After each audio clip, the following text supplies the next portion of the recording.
Hello everyone, Spud here. In today's video I want to talk with you fine folks about Battlefield 2142. Now a lot of you may be thinking, what the fuck are you talking about? Especially if you're a younger gamer who wasn't around or wasn't gaming on PC in 2006. Yes, this game first launched in 2006. That's 10 years ago. And I mean, so why am I making a video on a 10-year-old game that's, essentially dead, because the official servers were shut down in 2014 due to the death of GameSpy.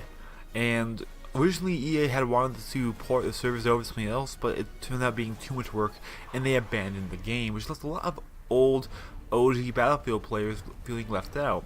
Because these games, well, yes, they were still using the old Refractor 2 engine, and they didn't have the destruction that has become synonymous with Battlefield nowadays.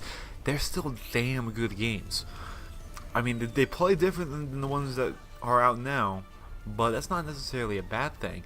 Now, in fact, some of you guys may have actually heard about this game while you were playing BF4, especially if you played game modes like Carrier Assault, which is based off the Titan game mode in this, or if you were playing on the DLC pack for Final Stand, which was essentially a prequel to Battlefield 2142. And all in all, the gameplay is great. And I was able to get my hands on that recently because of a little project by the community called BF Revive, which essentially is bringing back the old classic Battlefield games from the Refractor engine. Right now they currently have Battlefield 2 up and running with servers and Battlefield 2142. We're hoping that they're going to get Vietnam or 1943 in there as well, but really we'll just have to see where that goes. But honestly, why I'm making a video about this is because the game is actually legitimately good. It's the complete game. You can get it for free, and you can go and hop onto these community-run servers, and you can play it.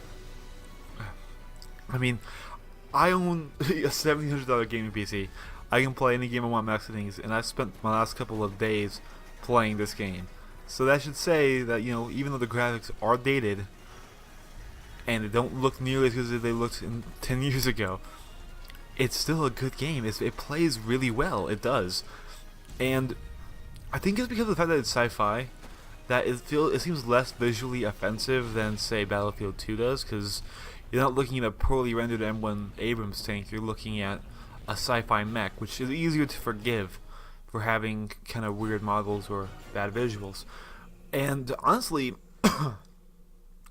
it has a little bit better graphics than I would say Battlefront 2 does. And it just I've been playing it a lot. Now, one of the also benefits of this game is that you can get a full real Battlefield game on just about any computer. I have it loaded up on both my gaming PC and on my school laptop, and it runs flawlessly and it works fine. And I think about here you're going to be seeing me playing some footage of me streaming, because I was streaming this game earlier.